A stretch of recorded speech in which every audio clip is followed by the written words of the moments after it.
It really was just a coincidence that an Irishman is on the show the week of St. Patrick's Day. I promise it wasn't planned. And what a pleasant coincidence it is to have James Goggin of Maverick Drinks on the show today. Sláinte. I'm Susan Schwartz, your drinking companion, and this is Lush Life Podcast.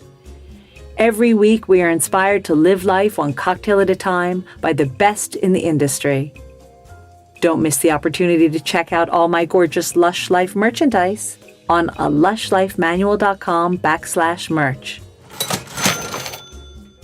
I actually met James at the Embassy of Ireland almost 1 year ago, and I knew he would make a great guest. He has that wonderful quality of making you feel that you are the only one that he is telling his tales to. A natural bon vivant and born for hospitality, his role as Brand Advocacy Manager for Maverick Drinks, the craft spirits distributor, fits like a glove. But let's start with how he got from a small town in County Carlow to New Zealand and back again. I grew up in Ireland, in a little town called Tullow, and that's in the southeast in a kind of the county of Carlow. But it's like, farmers, fields, small village. Were your parents farmers? Nope, they were actually hospitality. So, so you started young. It's kind of it goes back. There's a lot of the Goggin side of my family is all from Cork, and there's a lot of historical, bar owners, wine merchants, and exporters and importers under the name Goggin. So I think it's. I didn't know this obviously as a kid, but finding out later in life was quite nice when you go, that's why I like this. Oh. Yeah. So what were they doing in hospitality? They were just publicans. They were just working in bars. Nothing major. Fairly, basic, straightforward. Just in the small town. No, a little bit there. My mum kind of did a bit of everything. She was just, I guess, a worker. Really, she was just. If there's work, I'll do it. But she did bar work a lot of time. Actually, over here, they moved to London, so we spent some of our time in this part of the world when we were very young, and she did some work here in North London, up kind of King's Cross area. And then did they move back to Ireland? And then they moved back to Ireland, and then we stayed there. And then you for the stayed rest, there. yeah.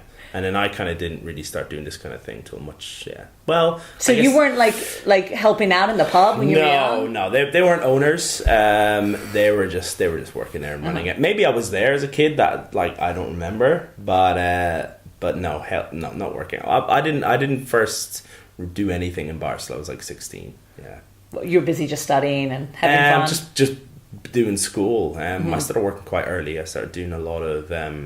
Just to earn pocket money. Again, I guess similar kind of work ethic from my mum, where it's, just work hard and you get paid. So I did lots of work early, and I used to help out, do collecting glasses in bars and stuff like that. And that was kind of my first experience into that. Not knowing, not even knowing that they worked in bars. Well, maybe I've heard it, but not really knowing what it was or what it meant until much later in life. But yeah. And so you were 16 when you started this? Yeah, not pouring, but helping out, collecting glass. I'd do anything. When I was young, I was like, "You gonna pay me money?" And I'm going, "Yeah, I'll do it. Sure, yeah." So petrol stations, furniture shops, dairies, farms, construction. Yeah, kind of that 16 to 18. I did whatever would pay me really, but bar was definitely something I did in that time too. So did you start falling in love with it yet there? No. I liked the idea of being around all these people drinking and hearing the stories and chatting. I actually didn't enjoy the work because smoking was still allowed in bars, and I absolutely just despise that. I hate just everything about it. The smell, the coughing, it's in your eyes, in your clothes, it stains everything. So I was like, this is all right. But Jesus Christ, I hate the smoking. So you were like, yes, when they changed when they did that, I was like, all right, hello. I can go back into a bar now. Yeah, honestly, and that's it. And sometimes I travel quite a lot. So, for example, I was in, where were we recently? In Copenhagen, only a couple of weeks ago. And they have these bodegas, they call them. And it's kind of it's where you go, they're allowed to stay open late. It's a kind of historic license, and they haven't been hit hard by smoking bans yet. So everyone's just in the bar smoking away after hours, and I'm just in the corner like struggling, trying to run outside and take a breath. It, you know, and even global famous bars like in Berlin, like Book and Breck or something like that, where everyone raves about. And, you know, the drinks are great there, but I just can't get into the experience because I'm like in furthest away from anyone else I can be, you know, like breathing under my top essentially. You're like, is there a window, please? Correct, you know, and I'm just like, I can't deal. And, you know, and it happens sometimes in New Orleans, but only really in the kind of, you know, divey places, so I can kind of get away with it there. But when it's like a fine cocktail bar and it happens, you're kind of trapped. I'm with you there. Yeah, I'm with you so, there. It kills me. I remember those days of coming back from bars with my hair smelling Clothes, like smoke everything. until you washed your hair. And even when you wash, like it's weird for me as well. If I smell it once, it's like I feel like I could shower 100 times. I'm like, I can still smell it. Yeah. Wow. Yeah, it kills me. It's one of my pet peeves for sure. Oh, I totally understand. So, all right, you were just doing this, and did you think, I'm going to study something? Yeah, so I did what study. What were you thinking that your future was going to hold? I didn't know. I'm still today, I'm pretty open about my future. I'm like, whatever happens, happens. I always kind of had, hey, if this happens, cool. If that happens, cool. Or if that other thing happens, cool. There was never I always felt like I shouldn't bank everything on one thing, because if it doesn't happen, I'll be let down, and I don't want to feel that way. So I kind of have this, you know, open, whatever happens, happens, and that's the way it was meant to go. And as long as I'm happy, I don't really care. But yeah, in school wise, I kind of thought, geez, I should really go to, you know, university. I should do something like this, because, you know, get further education. And I actually went into IT, so like learned computing and kind of went on that side. So while I went to university in Carlow, in my kind of home, IT. And but I still worked in bars. You must have been the coolest IT guy ever. Well, the thing is that it's weird. It's like in Ireland, everybody's chatty and everybody's outgoing, sociable, so it's fairly normal. So I was doing this IT and chatting, and I just was like, maybe this is. I enjoyed it, and I still do. I still love technology, and you know, everything to do with kind of the IT, computers, computing, programming, even a little bit on the side, John. I think it's more of a hobby thing now than anything. But yeah, so I studied it for a year, and at the end I was like, nope. And I was still bartending on the side, so I was still doing what that enjoyment thing, and really I need to. You know, this kind of had this open-ended vision, so I was like, I need to get some direction. So I just went traveling, really. Firstly, I moved to Belfast for a little bit, only a couple of months with a friend, just to experience something that was like me dipping my toes in the water. And then we moved to New York. So yeah, I went from Belfast back home, always working in bars. I love that Belfast was you dipping your toes in the water. I know, right? Well, you got to remember north. What? Yeah, but still the same country. Yeah, we have a lot of Irish people travel now, and I guess we're historically travelers. Like we move a lot, and storytellers, of course. But a large portion of the population don't leave their hometown sometimes. Like my mum, for example, has been maybe out of the country 10 times in her life, and I would say like 95% of those times has literally been to London and back to see relatives or weddings or baby's been born or whatever. She said she's been to Spain once, and that's her travel. London and Spain, and she's in her mid-50s. So, and that's there's a lot of the population are like that too. All of my friends, like loads of them are afraid to fly and just don't travel, and so it's there's a portion of there's no middle ground, I feel, in Ireland. I think it's like, yeah, we're going to see the world, or, geez, no, we'll just stay at home. So for me to do it, that was kind of a big leap to go to Belfast, because it was like leaving all your securities. I was just turned 18. I was a baby, you know. But we said, you know, feck it, let's go. We moved there, did there for a while. Had fun. It's real easy for me. I found it was really, even just that first time, I was like, wow, once you know bars, you just know bars. Like I had like 3 or 4 job interviews, 2 accepted. I was like, I could chill here for a while. And my pal I was with, he struggled. He was looking for work in other areas, and he couldn't get done. So he was like, nah, not for me. And then I had the pressure of, I don't know, do I want to be here alone? I'm young still. Nah, not doing it. So I pulled out. So I went back home with him, back to the bar I was working in before. It was almost like I just took a little 2-month holiday or whatever it was. Worked there for a bit, and then some other pals were like, let's go to New York. Now, wait a sec. When you say you were working in bars, like what kind of things were you doing? Was it pub things? Pubs. There's nothing else from where I'm from. And like gin and tonics. There's 2 types of bars. When I was growing up, they may be a little bit different nowadays, but when I was growing up, there was 2 types of bars. There was the pub or the hotel bar. Okay. That's it. And the hotel bar was really a pub with slightly more expensive prices. Okay. That's like the service levels were the same. The drink selection was basically the same. The same people basically did the route of working in them all, you know. So we in my town, there, when I was younger, actually, was a lot more bars than now. Quite a few closed, and some of the bars have gotten bigger, so they hold more capacity. So I think you probably see similar numbers of drinking, but less venues, I guess. It's less spread out, it's more focused. So there was a lot of bars in my town. We had I'm from a small town, and I think at one point we might have had like 20 bars. Oh boy. Yeah. I'm pretty sure the numbers are that high. But that's Ireland, right? Yes. You know, well, they say, isn't it Dublin? There are more pubs in Dublin than there are in the world, or something like that. It wouldn't surprise me. It's a very that is not an official statistic. No, yeah, that's what I'm saying. Not confirming, but I would well believe it. Right. So then you're off to New York. From Belfast to New York. That's it. Belfast, home, then to New York. And that was just, I guess it was like a childhood thing. Like, you know, everybody's like, oh my God, New York. And I was like, sure, I'll bloody travel. It'll be amazing. So I saved up, working this little pub. I was kind of, it's weird there again. It was, I'd open it. I wasn't the manager, but I'd come in and I'd open it and I'd run it, and then I'd hand it over to someone else. I just never did the cash up, essentially. That was kind of the definition between manager or guy working. When you find out later in life, you're like, oh, you open up, you're kind of like the boss anyway, right? So it's a weird one. On to New York. We get there, and it was, the plan was to kind of see what happens. Let's hang out in New York.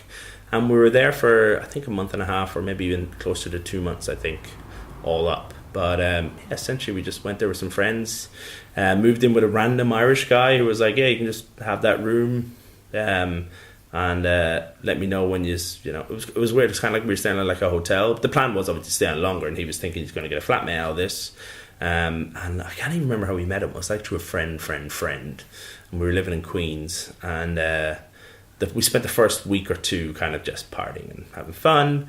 Then we started to look for jobs, and I had 2 or 3 interviews straight off the bat, even though, I was only 18 still. So, but I was still kind of, hanging out in bars and drinking because I guess they hear the accent. Did you have the beard then? I didn't have a beard. No, the beard's still fairly modern. No, I was still fresh-faced. I was going to say maybe you looked older than you were. No, it was the accent. I think once they heard, they were like, "Oh, he's a drinker. He's the real deal. He'll be fine." And we were drinking in small like divey places in Queens mostly. And they offered me a job, and I was like, cool.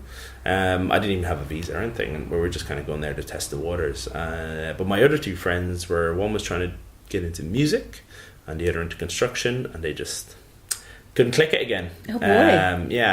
And they were getting a bit homesick. I was loving it, to be honest. Was it everything you thought New York would be? Kinda and kinda not. I think New York always has surprises. Every time I go, that city surprises me. I love it there. But I think we made the call to go. Well, they made the call to go home, and I was trapped in this dilemma where it's like, again, sit even further away from home, city where I knew nobody. I didn't have a visa, so it was it felt a bit risky. I know a lot of Irish people, that many years ago, whatever it is now, Jesus, 15 years ago nearly, did that kind of thing and got away with it, and are naturalized now. But it was just risky business for me anyway. So I pulled it. You went home again? I went home again. Oh no! Crazy, right? I was like, God, why does everyone want to go home all the time? And I was like, I'm happy to kind of stay and try these places out. So we went home again, sadly. And in New York at the time, I was chatting to a pal of mine, and he went traveling to New Zealand. It was kind of this time when a lot of Irish people were starting to travel. Traveling was becoming a big thing, like going Australia, New Zealand, Canada, really big one. And he was like, yeah, we're going to New Zealand. And I'll be totally honest, I was like, sure, where's that? Almost, I knew the All Blacks, right? Because I played a lot of rugby, and but if you like on a map, I probably would have got it, but I don't know how. I would have been about like 60% confident pointing out anything else about the country. Right, you're dreaming. I would have had no idea, and it was super foreign to me. But I was like, sure. Everyone else keeps going home. You're going to this place. And I was like, how long are you there for? He's like, at least a year. And I was like, all right, that feels a bit better. Right, he's locked in. So I went back home, looked at kind of, just been to New York. So I was obviously broke. And I looked at finances. I was like, Jesus, how do I make this work? So I had this plan to actually move to London, which doesn't make sense at first. But it was actually more Essex. And I live with my uncle. So I have family in Essex. And I kind of moved there. Lived with them, did just kind of crap. Why did you think you would make more money there? No, I would know nobody, and it would be the middle of nowhere, and I would save. Because in Ireland, right, I'm trying to save, but also all my friends are like, let's go out, let's doing spend cool money. stuff, right? I see. So you just wanted to be alone to correct. make money. I needed to isolate myself, right? So yeah, that's literally what I did. That's a good idea. I went there, it's like James's way to make money. Isolate yourself from everyone and just save. That's it, right? Because I'm too sociable. Like I love going out and I love just hanging with pals, and that just means spending money always. So I'm like, I'm gonna leave everything I know. Go to this place on my own with my uncle, who I know I've been there maybe once in my life or twice in my life. I know nobody. Grays was the name of the place in Essex. It's not like a huge, outgoing place. There is places nearby, and so I moved there, and then I didn't even open a bank account. So what I said was, I asked my uncle, "Can I use your bank account? And everything will get paid to you, and then you give me a small allowance." How long did that last? And we did that for a good while. I think we did for like nearly 6 months, I think. Good for you. You weren't lured in by London? No. I had no money. I couldn't go. Right. He had my money. Right. Yeah. If I wanted it, if I really asked. So somewhere you don't know, have your uncle control your finances. Correct. Give you a little, It worked. Right. Because you didn't have to pay rent, did you? Well, I paid him like something. Yeah. No. Like I think I paid him like maybe £50 or something like that. All right. Like for food, rent, electric, all. He was like, we have a room. Give me something. Contribute somehow. Right. Don't worry about the rest. And then after 6 months, were you like, okay, I'm ready to go to something? That was it. Well, the whole idea was to work there until I felt I could go comfortably to this country, because I knew it was about as far as you can go away, right? And I was committing to a year, so I needed some sort of security, and it worked though. So 6 months of the uncle bank account work. Yeah, I was, and during the day I was doing like crappy stuff, like whatever, like anything I could work at, and during the night I was bartending. I think 3 nights a week bartending, and then 5 days I was working, man. I was putting in the time, because I knew I'd do that for a short time, and then I'd be free for a chunk. Well, your parents definitely instilled an amazing work ethic. Yeah, it was a lot of hours. It was good. I cycled everywhere. It was great. It was good to spend time with my uncle and my cousins, and it was just a nice little life experience. And then off to New Zealand. I remember I paid for the flights. I booked a few other things, and I had about just over £1,000, I think, left. And I remember converting it to New Zealand dollars at the time, and the conversion rate was amazing. And I got like 3.5K, and I was like, "Oh God, this is so much money!" So I moved there, and that was great. Was your friend there already? My friend was there, and he had a house as well, so he had a room for me. So I was really set up. It wasn't a tiny little place, but it worked. You had housing. And where was that? That was in Auckland. So flew there. And you're like, I'm going to take Auckland by storm. Well, I was just like, I'm super casual, right? So I'm like, whatever, I'll be fine, And that's kind of the way I did New York, I did Belfast. Even when I moved to my uncle's, I was like, I'll find something, And I had a job, and I had a bar job. Well, you had proved it, because you had found something in Belfast, you found something in New York. Yeah. You could do the same thing. I knew that I could talk my way into stuff, and that people, I guess, believed in what I said. So I remember landing in Auckland. First day, met him, dropped my bag. He picked me up, dropped my bags off, seen the house, seen the other flatmate, said hello. And he's like, guess we're going out? I was like, sure. We got on the bus, went into town. We visited an off license, I think, and had like randomly like shots or something to celebrate in the street, like right in the city centre. Then we went to one bar, another bar, and then we walked down the road and went to a third bar. And in the third bar, by the time I left that, I had a job there. So that was day one. That was hour 6. You know what I mean? Right. I walked in. It was just pub as well. Like this is all pre-cocktail stuff, right? This is me. I know how to pour pints. I know how to make people laugh. I can chat. You know, I work hard. You can chat your way into a job in 6 hours. Yeah. So yeah, I chatted to these people in this place, and they were at the end. I was like, do you need staff? And they're like, yeah, come in on, I think this was maybe this might have been a Wednesday, and they were like, yeah, come in Friday, do a trial, sure. And then, yeah, I went in there and worked there for maybe, how long did I work there for? Part-time for about a year. No, maybe, yeah, I can't remember the full timeline there. But essentially, I've got a job there straight away. But I also thought, hey, now that I'm traveling, maybe I should try, do something else and test the waters and other things. Maybe I'll look into this IT thing again. So I started to apply for, I was still doing the bar work nights. I started to apply for these jobs in IT and different things like that. And eventually got an interview for a role in banking. And this is, I've never worked in a bank before. But again, talked my way somehow into a job, and they liked me, and yeah, I started working on an IT help desk in banking randomly. How long did it take you to realize this wasn't for you? About a year. No, less. Boy, maybe time. Less. Maybe like 9 months. 9 months to a year, somewhere in there. But I was just nailing it. Like I think, I don't know if I enjoyed the job, but I enjoyed the income, right? So I was working 9 to 5, Monday to Friday. I'd finish on a Friday in the bank, head home, shower, new clothes, straight to work. I'd be there for about 7, so I'd finish at 5, home, shower, but in before 7. And then I'd do 7 till close in the bar, down like right in the busy part, walking down the viaduct. And I'd pump it out, and we'd be there till, what time did that bar close? 2, 3 in the morning, something like that. Your weeks, that is difficult. And then I do Saturday as well, and I'd Saturday be in, even for someone young. Yeah, you can burn out really quickly. Saturday was an AFD, so Saturday was get in there for your, midday-ish, whatever, do your lunch shift, you'd split, have some food, chill, and then bang out the night. And then Sunday I would just sleep. So Sunday, you'd wake up and it'd be like, oh, it's 4 o'clock, great. And then hang out with friends, chill out day, whatever, any dates or whatever else you want to do with your life Sunday, and then back to work Monday. So when do you think cocktail started to call you? So I worked in that bar, and I remember it was a sports bar, so it was still that pubby, something I was familiar with and comfortable with and knew I could nail with my eyes closed.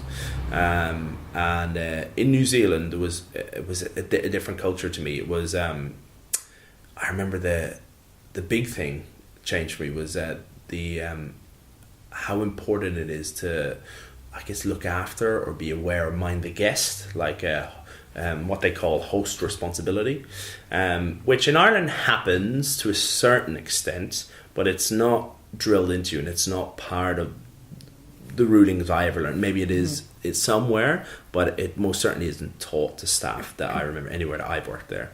If someone's drunk, you tell them to go home and you get them out.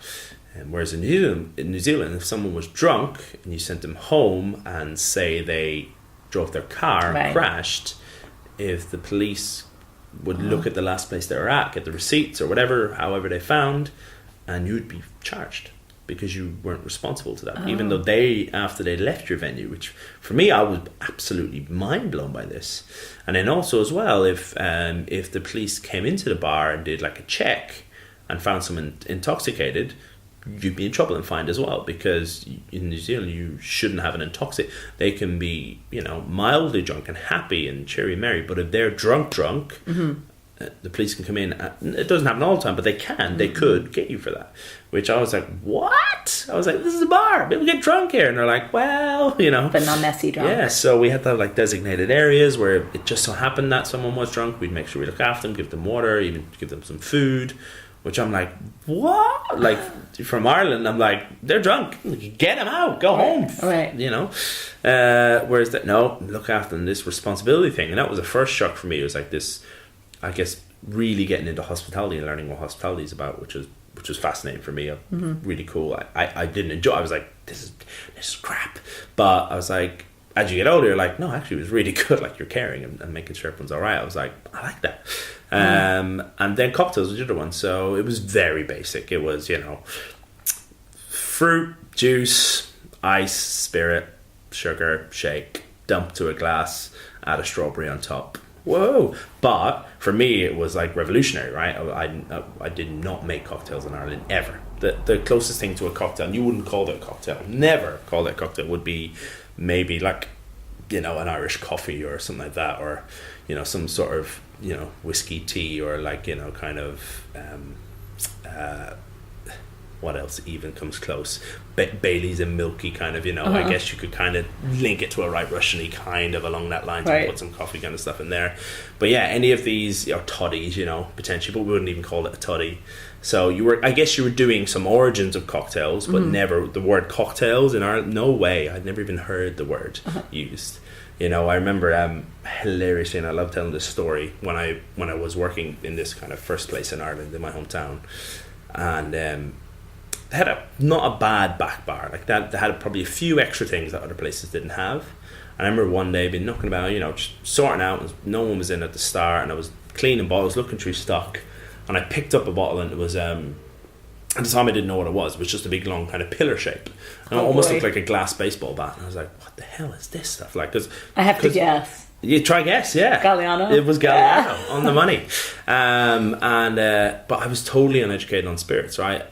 Whiskey, I was like, the brown stuff, cool. But, vodka, the see-through stuff. Gin no one asked for gin.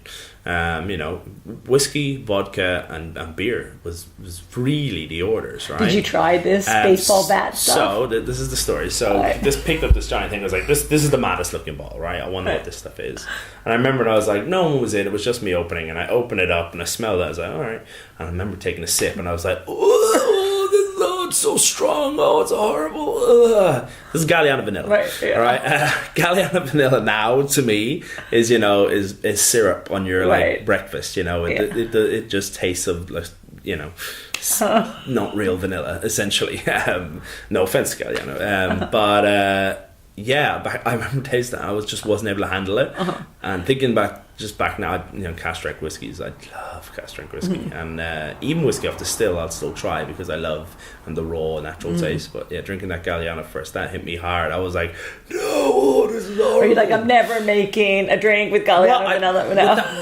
That wasn't even the thought. Like, the only reason we would have had that there in my mind would have been like, people must do this as shots. Oh yeah. Because again, cocktails, the word, the notion, the idea just didn't. There was no even thinking, could this go in a drink or what?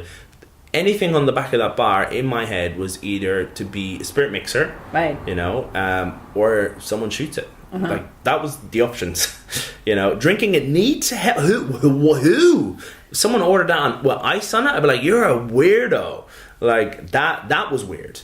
If they were like that and lemonade, I'd be like, okay, that must be their drink. Or they're like shots. I'm like, I can't believe they're doing shots of this. They're crazy. So then when you were in New Zealand, and you first got asked to make this cocktail thing. Yeah. It was annoying. Oh, it was annoying? Yeah, it was So you weren't like, ooh. Well, because I was like, so someone come up to me. Why are they drinking that when they could drink whiskey? I was more proud of how fast I could work, how quick I was, right? So I remember in New Zealand, like in Ireland, when you were serving drinks, it was never really, I guess they wanted you to work hard and fast, but it was never really, who's the fastest. It was honestly who could pour the best pint was the kind of, who's the man of the bar, he pours a good pint. That was your standard of excellence. Whereas in New Zealand, I very quickly learned is who can sell the most, the fastest, who is the quickest guy there. So and they reward you for that from time to time with different bottles to take home, or POS, or a cash prize, or whatever. There was various things they were doing. These sales drives, which again didn't, for me, we never seen in my town. Maybe in Dublin this stuff happened, but not where I was from. So I was like, I'm fast. I can talk, and so I was working. I was boom, boom, boom, boom, and this was after doing a bloody week of working in an office, right? But I was still wanted to be the best there. I always wanted be the best, and drive, and I'm very driven in that sense because I find that this just makes me work the kind of smartest, just to try to be the greatest. So I was like, I'm going to work, and I worked. And I when you had to make a cocktail, were you thinking how can I get this out the fastest? I was also thinking, like, I remember, like, when we'd make mojitos, right? This is like mojito boom time. You'd be like, please no one else see, because, you putting out a mojito, someone else sees it. Oh, mojito. Here's the train. Here's the mojito train, right? Mojito. Oh, God. Here we go. So, yeah, it was speed. It was totally like, let's get out the fastest because, by the time it takes me to make this drink, and the bar wasn't kitted, like, back then you didn't realize, but you look at it now, the bar wasn't kitted to make drinks fast, right? Cocktails fast. Beer, yeah, you want to pump up beer, you can pump up beer all night long. Bottle beer, you're fine. But cocktails, it was more about presentation. So the bar was pretty, but it wasn't smartly organized. There was no such thing as a cheater bottle. The fruit, some of the garnishes were out. Some you had to go and grab from the fridge. So it was a bit of a scatter about to get this drink out. So it slowed you down. So what was the turning point from, okay, I'm going to make these really, really fast, to, wait a sec, there's a story, and I'm going to apply to do some competitions, wait, it's changing. Did that happen in your head? It totally did. I guess for me it happened, so I was working in this bar, ticking away, doing stuff, but also working in the bank.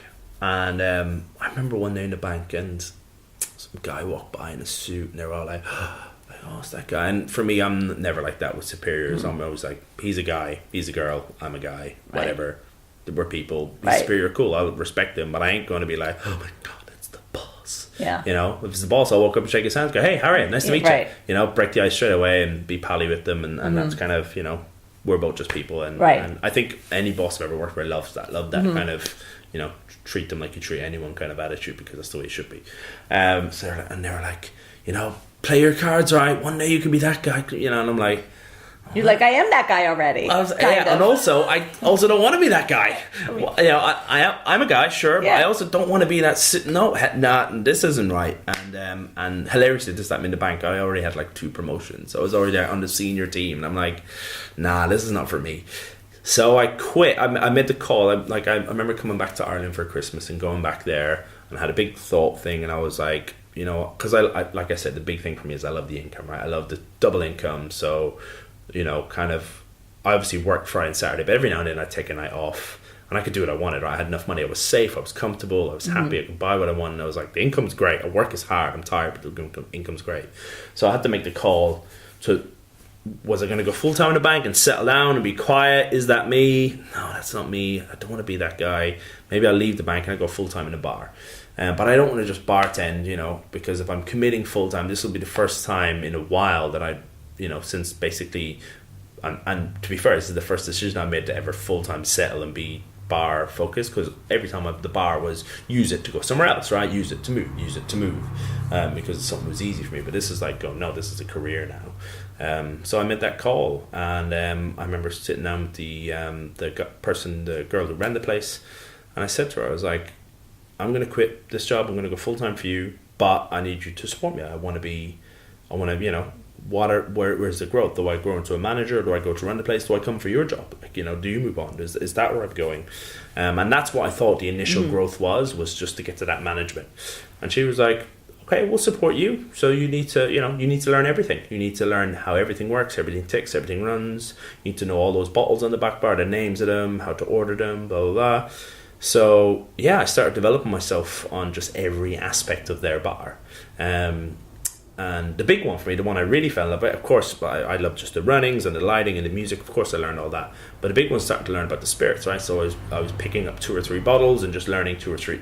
In my head, I was like, if I know 3 things on something, I can chat enough about it that people think I'm a pro, right? Mm-hmm. So I would pick certain bottles, and this was like with 0 spirit education, and just learn 3 things on them. So mostly through Google or through in-house trainings, or and because they knew I wanted to do this, anything they heard of going on, they're like, oh, James will go to that, James will go to that, James will go to that. And I just started learning about spirits and going, wow, this stuff's really cool. I like this. And, and that obviously leads to you going, oh, that's why that's in that cocktail. that's why that flavour is there. And just started developing this kind of spirit knowledge and drinks knowledge, and really enjoyed it. Like, I hate reading. Reading is something, maybe not so much nowadays, I'm getting better at it, but I used to just not enjoy, even in school. If you're sitting talking to me, I'll absorb, and I could probably, like, you know, verbatim repeat what you said back. If you go read that book at home, I'll get like 2 pages in and go for a nap or something. I never was driven about it. But I was reading this cocktail stuff and stuff about cocktail books, and I was just like, man, I can read this stuff and I like it. And I remember it. This is weird. But this was I was still in a sports bar, right? So I worked there for maybe another, might have been up close to a year, and this was full time. And I was a manager at this point, so I'd worked my way up to run the team. I was running shifts. They were trusting me. I was cashing up the tills, doing all that jazz, and I knew the industry now. I drank around in enough places, because once you're proper in, you're proper in. So I knew the local and blah blah. And I remember one guy used to come in and he'd come up to me, and I started to do a little bit of bespoke, or a little bit of actual making drinks, right? So I started having an understanding of flavor. So very basic now. This is like a lot of I remember the first times I was making drinks, it was like replicating like childhood, or like confectionery, like sweets or ice cream or something like that from a kid, or like a cake or a biscuit or something like that. Like someone go, make me something that tastes like, Skittles, or make me something that tastes like, whatever. And girls were loving it, and I was like, man, this works on girls too. This is brilliant. And I remember this guy coming in, and he'd been in a few times. He was an English guy, and he was like, man, I love your chat, doing this thing. He's like, I'm just about to take over a new place, and we want to have, it's not so pubby as here, slightly more, I guess, bistro, like kind of, a little bit more food led, but we do want a really good drink selection. You can have full control if you come to me. He was basically trying to poach me, right? Yeah. He wanted good staff. And I was like, cool. You got to pay me more and give me that control. He's like, okay, sure. I'll be your boss. You report to me. So I sadly left that place, that sports bar, and moved on to his new place, which is called the Bluestone Room. And I remember that was my first time really starting to learn and starting to how to write menus and how to build a drinks list and what makes. And the weird thing is, a lot of people have mentors, I guess, with guidance. I didn't have one. So my mentors were the internet, or drinking in other great cocktail bars, or going to tastings or trainings. And in that kind of, I guess, migration from the sports bar to a slightly more bistro place, I'd entered a competition, because I started hearing and learning about these cocktail competitions, right? And they were kind of a newish thing at the time. And what I'd figured out by drinking in these cocktail bars is that's how people got recognized and noticed and bettered themselves and grew and succeeded. So I was like, sure, I'll do that. And I remember they were like, where do you work? And I was like, sports bar. And they're like, you're going to enter this cocktail competition? I was like, sure. I was like, I don't know. And they're like, all right. And these guys were banging out classics, like to spec, like good recipes. They understood flavor. Like, they were very good. I was not very good, but I was passionate and keen. Right. And one thing I had going for me is I was reading all these books, right, and doing all the internet research. And because I liked it so much, I remembered it, because I had good kind of memory retention in that sense. So I remember entering this, putting my name in. And I remember turning up, and this was in that just literally as I'd left and was just moved to a new bar. And I remember turning up to this thing, and nobody knew me. Everybody knew everybody. They were all chatting to each other, because that's cocktail bartenders are cliquey, right? They all hang out in their circles, and everybody's pals. But I wasn't. I was like from a pub, so they were like, "Who's this random?" And it was through a magazine called Bar Magazine, and that's how I heard about it. So I used to like basically get it in my work, and that was kind of my thing. So I turned up, I was so weird. I was like, must have been like the little shy guy, and didn't know anybody. Go in, and the first part was a quiz. And that time the Bar Magazine thing was essentially you take a quiz, the top 8 from the quiz scores go on. They do own round. You make your own drink, and then you do a classic out of a hat, and that was the format. So we did the quiz part, and there must have been, I think there would have been between 30 and 50 people there, so it was good turnout actually. We sat down and did the quiz, and the quiz was a bit on the magazine, a bit on classics, a bit on drinks, just GA or general knowledge, basically. And yeah, I think I came sixth in that. So, or maybe in the top 5 in the knowledge thing, and they were like, "Who the what?" And I was like, "I don't know." I knew the answers because they never.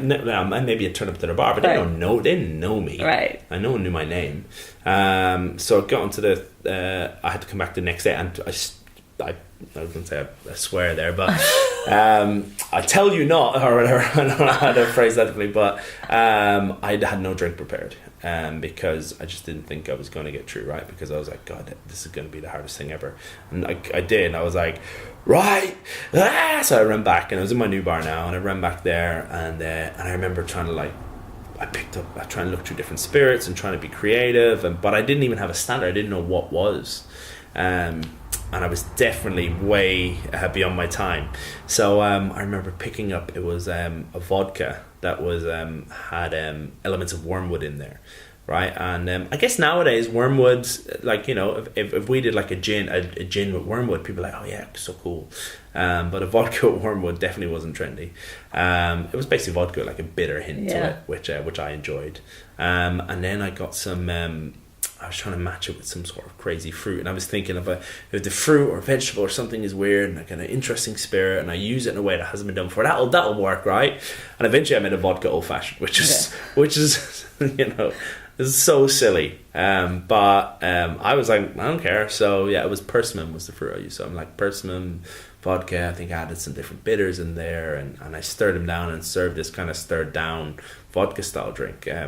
Which is totally not me nowadays or ever, but I did it, and it was fine. It went well. I was absolutely bricking it on stage. I've never been on stage before for that kind of thing, and then it came to the classics round, and I always kind of tell this story as well. I remember there was like maybe 10 to 15 classics in the hat, Manhattan, Martini, blah blah blah, Negroni, all that, and I didn't know these things, right? Because for most cocktail bartenders, you're making them every single day, right? It's simple.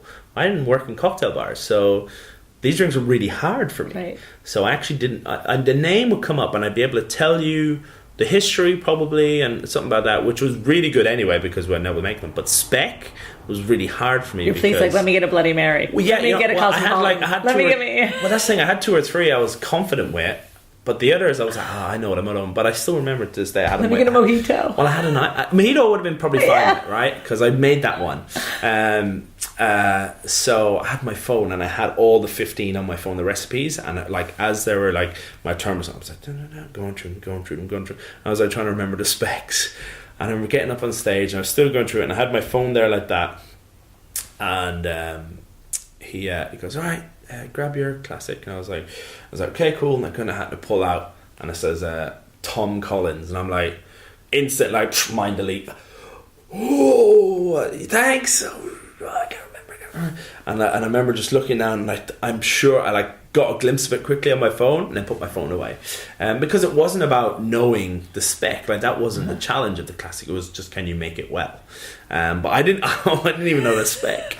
So I remember making it, and what did I mix up? I did something wrong. I think I put double the gin. I put I think the spec they were looking for was 30 20 10 was the spec they wanted, and I think I did 60 20 10 or something like that, and I made the drink, and they're like and they were like, and what spec did you use? Because you could use, and the funny thing is, right, you can kind of use whatever you wanted, because it was never about spec, which is how do you make it, and can you make it well? But I was so and I said the spec, and they're like, oh wow, double gin, and I was like, oh shit, I thought that was a recipe, and I was like, oh yeah, just a better kick, and I was like, whoa, where did you get? But yeah, I didn't win that one. Oh, I was gonna. No, I so wanted you to win. I think I did well. I think they told me I was. I think it was 6 in the end. They said I wasn't last. I was kind of middle of the road, 3rd or 4th or something like that. And I was bloody chuffed. I was like, this is the first thing I've ever done. You're like, I can do this, man. Yeah, the top 5 or whatever, top 4 even. I was like, yeah. And after that, everyone kind of knew me then, right? And so when I turned up the bar, they're like, oh, that's that guy who's at least smart. Don't know if he knows drinks. And likes a strong Tom Collins. Yeah, and likes a super... Luckily, people forgot about that one. And definitely didn't give me a lot of stick about a vodka old-fashioned, which totally... I don't know why people still don't wind me up about that, but I get away with it somehow. But yeah, that kind of kicked... That was my first cocktail foray. And you thought, this could be my career. This is it. That was it. God, I loved it. It really made me happy and kind of just embodied it. Put everything together, and I love the idea of flavor and and making people happy, and and how far you could go, right? Because this was pre really good ice, like hand cutting ice, right? Because we it hadn't really hit like maybe the Milk and Honeys and stuff of the world, but definitely where I was, that wasn't happening. And bespoke glassware, no chance, no bars really had that, and and custom glassware, no way. So there was so much more to go and learn and develop and find new fruits and find new flavors, and it was such a new world for me, but also I think for just modern bartending. Yeah, I think when it was happening for me, it was still very in its early stages. We're going back here now, how many years? Well, I would have been, when I first started doing that, probably would have been like 20. So this is like 13 years ago. This was a long time ago. Yeah, kind of in bar world. Yeah, the bar for sure. But the modern boom that we're in now, is just starting. A lot of I kind of luckily I got in at a time when a lot of other kind of big guys got in there and kind of grew up with them. So I have a great kind of old friend, and competitions was the way to do that. So you pretty much, made your name in New Zealand. You got to the top of the New Zealand bar scene. That was kind of it. I worked. Yeah, I moved from bar to bar and better developments, bigger bar, more drinks, more themed, spirit led, and then I started designing bars. So worked on at least 2 bars worth of design from ground up. So that's measurements and widths and heights and styles and glassware and now did you hear fridges and I'm sorry, did you hear London calling? I mean, no, or were you set? No, I love it. I was happy kind of killing it in that world. So for a long time I was doing great in bars and doing great in competition, not winning them. For a long time I was the bridesmaid, but I was doing well enough that made me really happy, and also broke my heart a little bit. Coming second, you're like missing out to trips all over the world by half points and 1 point, and then it just clicked, and then I started winning a lot of stuff and traveling the world, and and this is over a space in New Zealand all up. I was there for about 9 years, and I loved it. And I got to a point where I was developing and opening these bars and designing them, and I've been doing it for a long time, and I've been in a relationship with my partner now. We would have been together at this point maybe like 4 or 5 years ish, and it was hard. It's hard in a relationship. Hospitality is hard on a relationship. You work long hours, you work hard, you're tired, you party a lot, because it's almost like just part of the game, going out afterwards. So it's just hard in a relationship, and I was noticing that and trying to make changes to that. So, and I felt like I'd kind of achieved a lot of what I wanted to achieve there. I'd worked at the best bars, I'd won all awards at these bars, I'd won these competitions. I could have done more, of course, there's always more, but I felt like I'd done a lot. So I wanted to see how I could balance, my home life with my work life. And the way I kind of thought about that is I love this education. Education was still what I wanted to do, and learning. So I thought I'd try some ambassadorial stuff. Now, it helped out from time to time with different brands, like holding trainings for them, just because I was knowledgeable on the product, or working for them at shows or whatnot. But I thought I'd maybe start trying to do it full time. So I ended up working for a brand new startup brand in New Zealand called Rogue Society. Just 3 owners, some of them ex-hospitality background, some not, and they asked me to come in and just kind of be this ambassador, and that was the first time me going full time into that. And it was help them get listings and develop their drinks program, and help them with POS. There was 3 of us in the office, right? So it was kind of it was almost like more of an advocacy thing than ambassadorial, but I guess that word wasn't thrown around that much back then. It was more, you just call yourself an ambassador and do everything. But nowadays that would definitely be considered advocacy for sure, because it was every aspect. And I did that. I think I did it for like 6 months.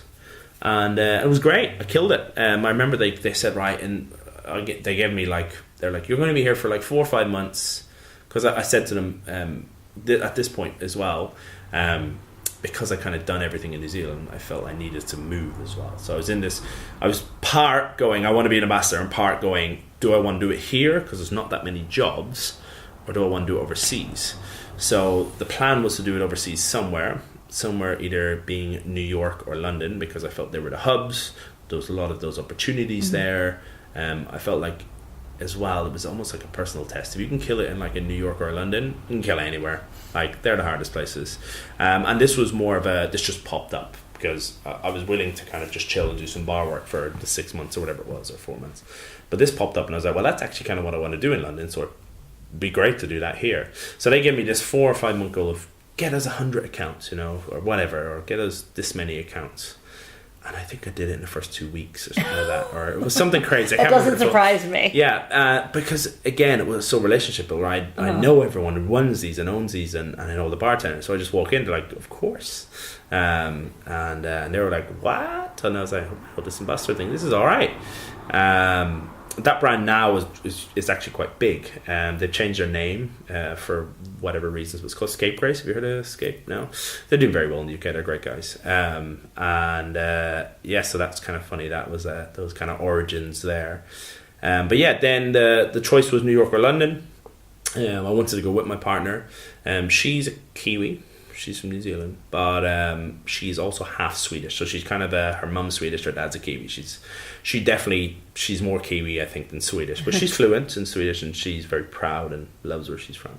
So she actually has 2 passports. She's Swedish one, New Zealand one. So we looked at New York, and just the visa thing was a nightmare. I think I could have worked it out for myself, but sorting her out as well was going to be too hard, unfortunately.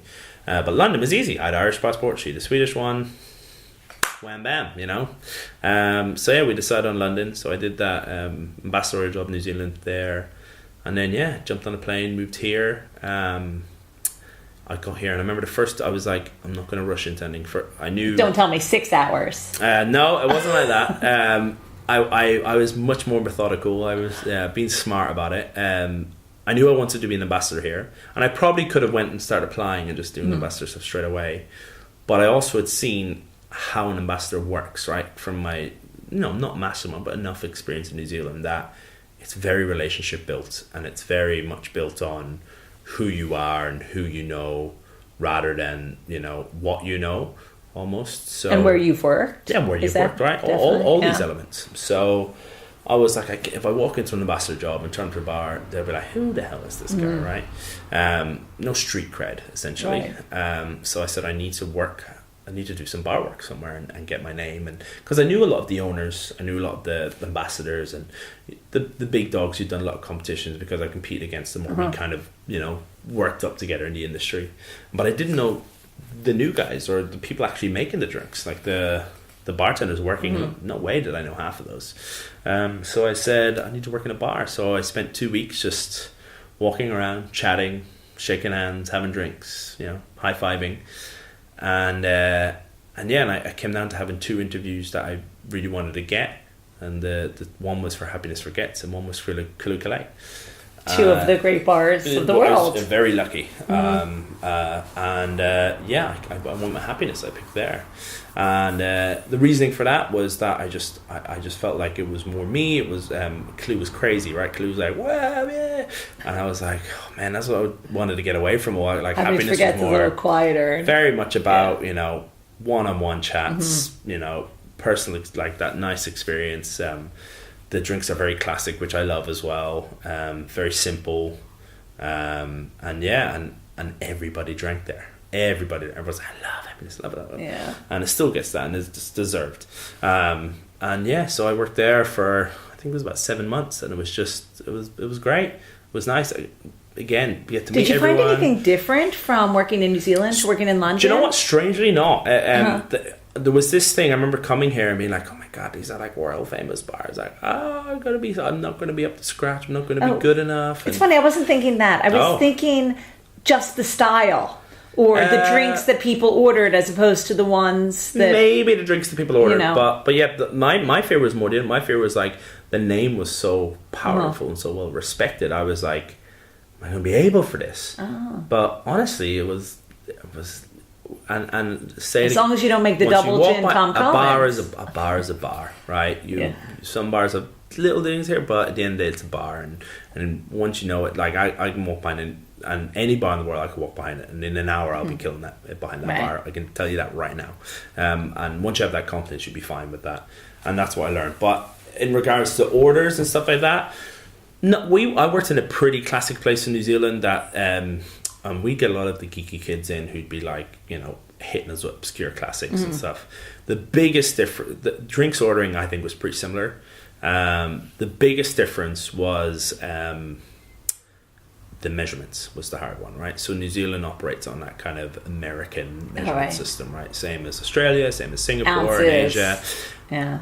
Yeah, it's actually not ounces, it is metric, but it's relative to the ounce kind of style, if that makes sense. So, in New Zealand, the pour is 30 mils. It's not an ounce, it's 30 mils, which is basically an ounce, wasn't it? That's 29 point whatever. But whereas, say, in America, it'd be like an ounce and then a half ounce and then a quarter of an ounce would be like a 3-2-1 measurement. Right. That's the same in New Zealand. Whereas here, because it's 25, not 30, it's slightly skewed, right? So a double in New Zealand would be 60 and a double in America would be 2 ounces, but a double here would be 50. Because it's 25.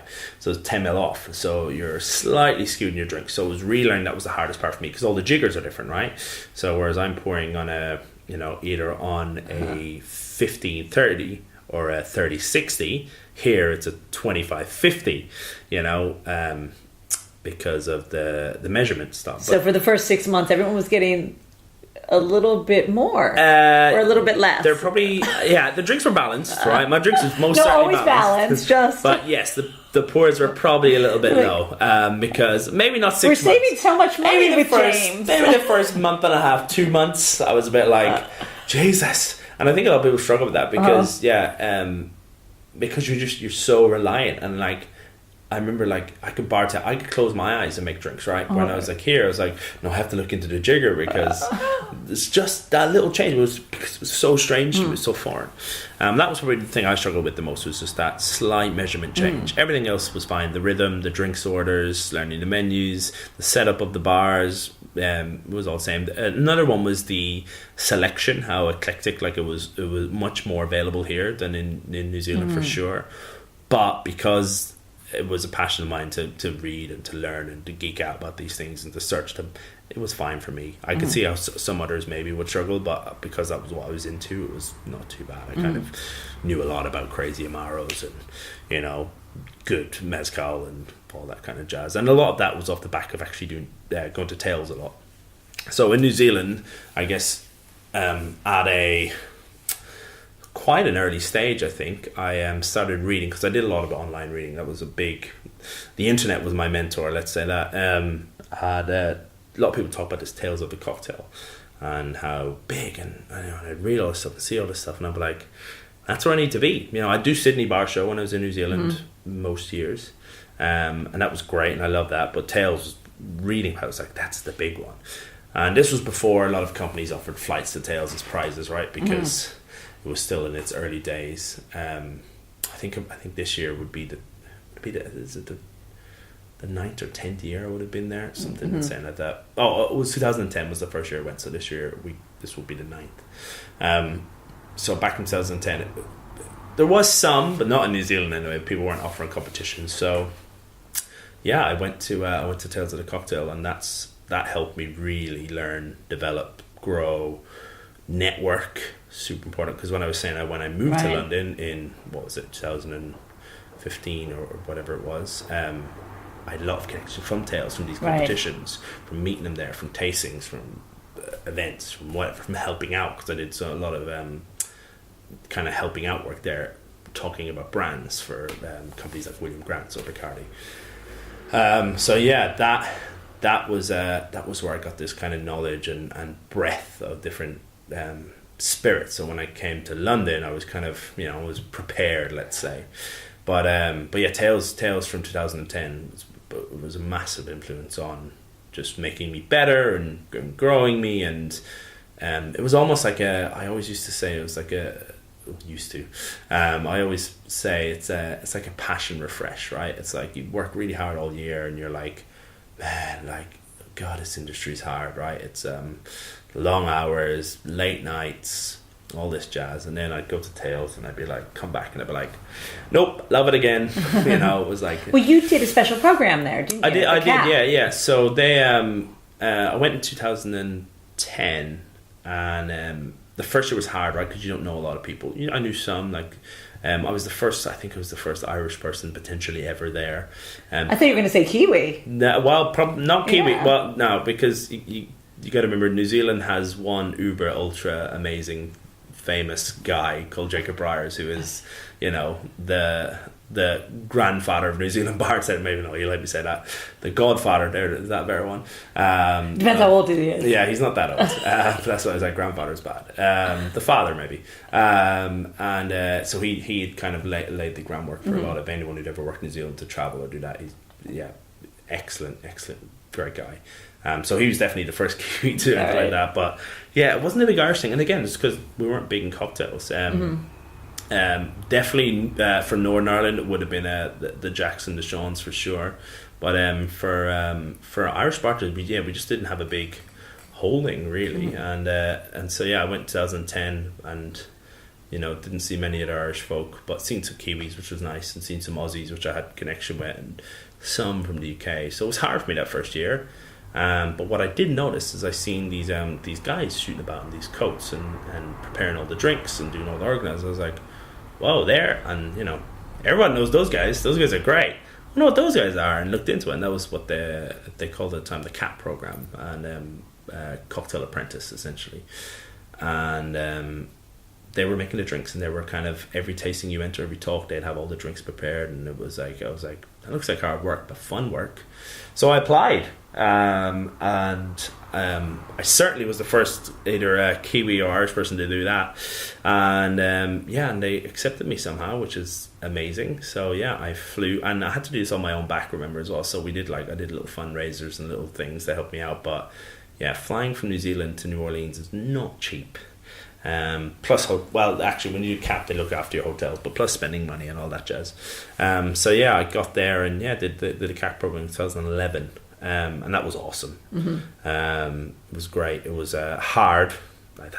Those guys, they work hard, because Tales is hard anyway, right? Tales is late nights, up early, education, meeting, lunches, talks, chats, late nights, like it's your body just copes for a week somehow, right? They do that, but they make all the drinks too. What? So it was hard, but I loved it. It was great, and it was a great networking tool, which is what I wanted it to be. I wanted to firstly experience that back of House of Tales and see how it works, because I thought I'd learn from that, which I did. But also I wanted to shake the hands, right? Network and know these people, because they were influential and they were nice and they were good people. So it was a really good tool for that, for me anyway. And then the next year I came back, I didn't do the program again. I just did it more, and I wanted to learn and blah, but I kind of knew everyone, right? So I could see all the old caps and the people who did it again, because they had a lot of didn't have a high turn. They had a lot of people who return and do it again. So that helped me massively, build a network and just grow, and then I've been there every year since, just learning and developing, and Well, let's get up to today, Maverick. So when did Maverick knock on the door? So like I said, happiness, I was there for whatever it was, 6-7 months, and then this role popped up, this Maverick Drinks role popped up, and Michael had come to, how many times that happened? Maybe 2 or 3 times, so not a lot, not a massive amount. He'd come in, bringing some stuff, and he's a nice guy, and I chatted to him. I didn't know him well, but I think you only need to meet Michael once, and he's your pal anyway, right? That's kind of how Michael works. And he'd add me on Facebook, so we, this job come up, and I sent him a message and be like, "Hey, sorry, I've only noticed now, but you guys are looking for like an ambassador kind of thing." And he was like, "Yeah, we're doing like interviews this week." And I was like, "Oh, sorry." I was like, "Oh, I just." I had a look at it, and it'd be great. I'd love to, like, and he's like, send me your CV right now. So I sent it, and he goes, can you interview it? And I was like, oh. So kind of just whirlwinded, because luckily I got there in time, and they had a lot of applicants for that job, like 100 and something, I think, which is a lot. Yeah. Like, we advertise for ambassadors now. We get 40, 50 applicants.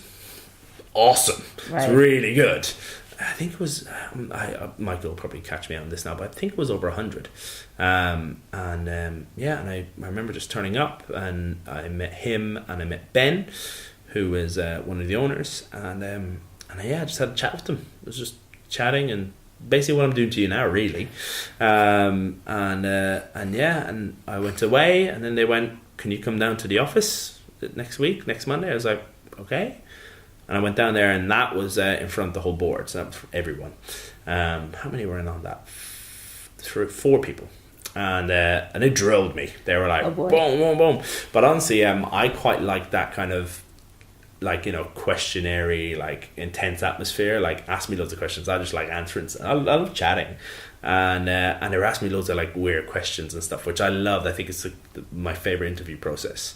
Like, things like, how many piano tuners are there in the UK? How many piano tuners do you think there are in the UK, right? Which is like, what? Or how do you cook a steak? Or, what's your favorite type of butter? And they were just more this personality gaining who you are. Yes. But I was loving it. I was like talking about as honest as I could and doing out. And then they were testing me on my nose, my palate, and all this stuff. And then they put me through some psychometric testing, which I know a lot of people hate, but I actually quite enjoyed them too. I love the challenge of it, and I think it's playful and it's fun. And everyone's like, "You're weird. I hate doing those things." And they rang me back and were like, "Well, you smashed it, and do you want a job?" So yeah, I took the job with them, and yeah. So what have you been doing for them now from day one, where you jammed the test? So from day one, it was honestly straight. It was like, right, go. It was a small team on the ground. Representing was just me and Michael. Really, there was some back of office help, but it was basically the 2 of us. So it was like, have fun. And I just got into it. I just got around. I did the typical early ambassador stuff, which was go to where you know. So I went to the bars in East London, where I kind of knew within that 6-7 months, and chat to them and got some listening stuff there, and did some shop stuff and some Soho stuff, and the role was UK role. It was UK portfolio ambassador, so I was traveling. So I was trying to get up to different cities.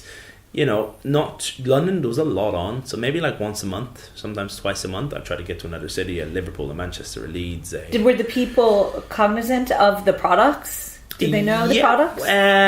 Not massive. London, yes. Once we got outside, some Bathtub Gin Abelforts has a kind of following. That was an easy win there. But a lot of them needed education, needed chatting about, because they're craft, right? And that's what craft is. It's small, it's independent, it's cool, it's founder led, it's but not widely well known in the there was some bars, of course, right? Not to bash bars outside London not knowing, but there was the small few, but the larger, and even to this day some of them don't fully know all the brands, so there was a huge amount of education to be done. There still is. So it was a lot of trainings, a lot of talking, a lot of educating, and showing cocktail focus and all sorts of different stuff. But yeah, it was pretty wild. It was that first kind of couple of years. I've been in February now, it'll be 4 years in Maverick. So that first kind of 2 years, where it's just me and Michael, was intense, because I met you about a year and a half ago, I think. Did, yes.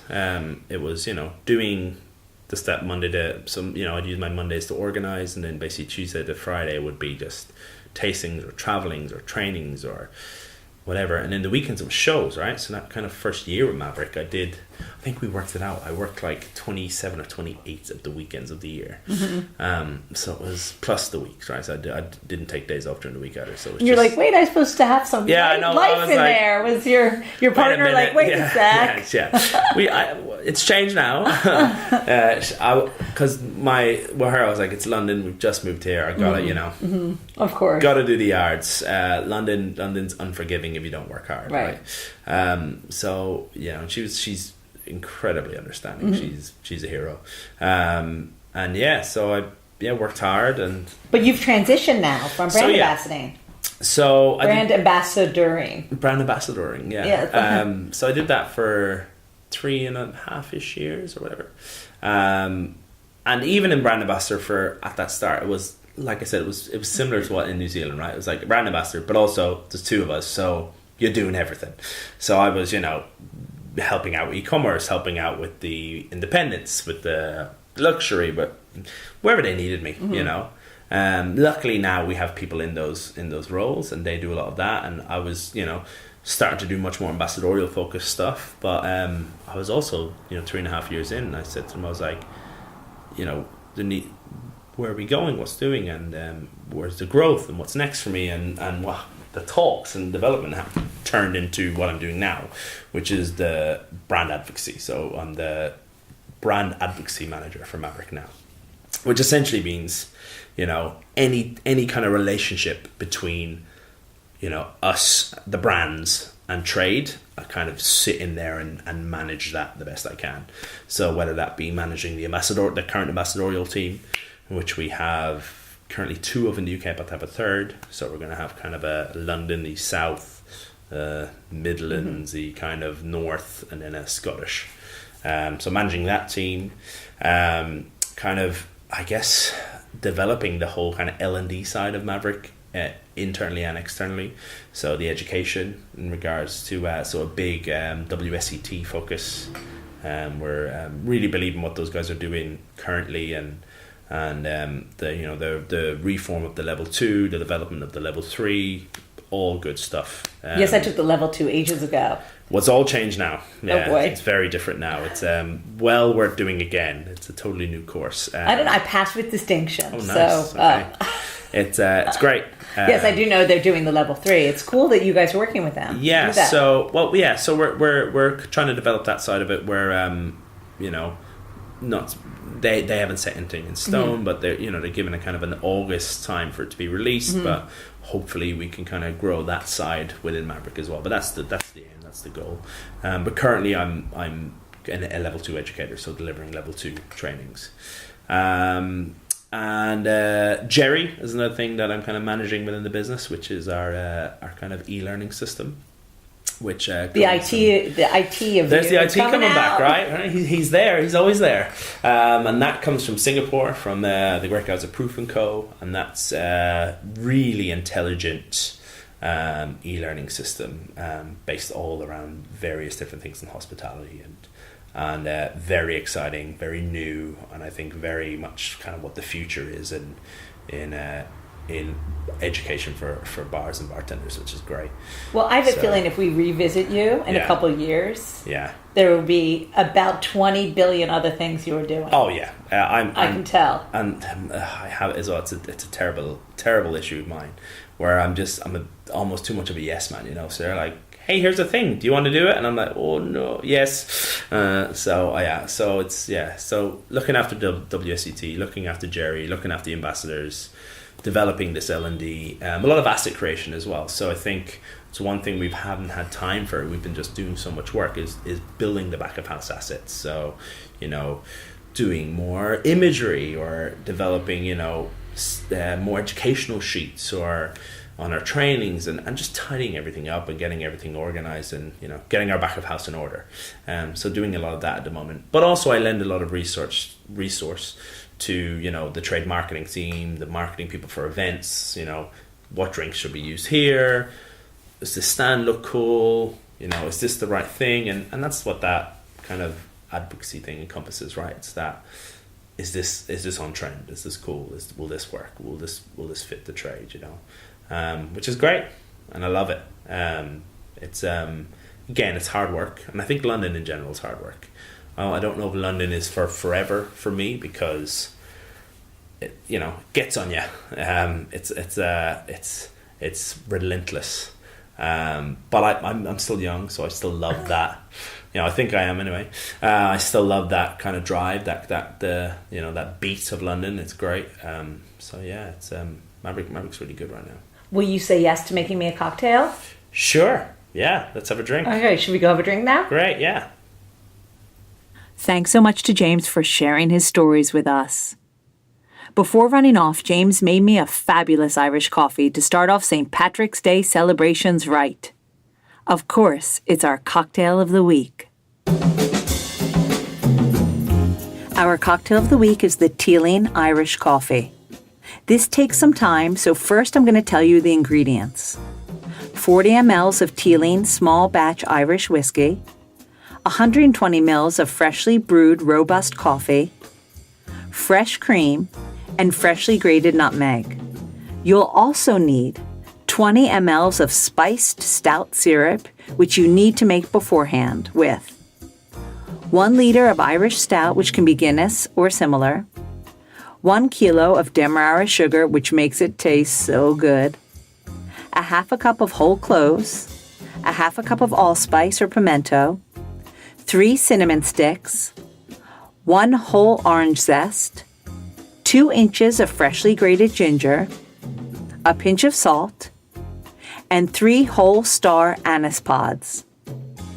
Add all these ingredients to a saucepan and bring to a boil. Then allow it to simmer for 10 minutes. Remove it from the heat and allow it to steep for another 5 minutes. Strain it all through a fine sieve and cheesecloth and then bottle. Now you're ready to make the cocktail. Preheat your Irish coffee glass with some warm water and discard. Add the Teeling whiskey, the stout syrup you just made, the brewed coffee, and stir it to combine. Then carefully with a large spoon, warm it, and gently pour the cream over the back of the spoon and onto the coffee.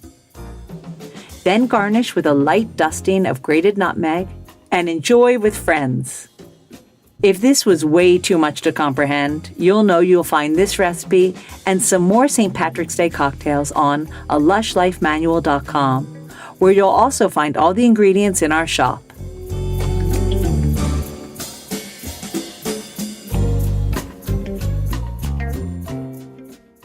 Next time, we're with the extraordinary team behind Liquid Intellect. Thank goodness Charles Roch and Eleanor Holcroft met, because if not, there would be no cookie dough old-fashioned nor jam donut Negronis in the world, and that would be very sad. Before running off to try some, remember to head to lushlifemanual.com/merch for all your Lush Life gifts. Until next time, bottoms up. Thanks for listening to the Lush Life Podcast. For more information and links to everything you've heard, plus a whole lot more, please visit lushlifemanual.com. Always remember the wise words of Oscar Wilde. All things in moderation, including moderation. And always drink responsibly. Okay, I said that last part. Theme music is by Steven Shapiro and used with permission. Lush Life is produced by Evo Terra. And I'm your drinking partner, Susan Schwartz. I'll see you at the bar.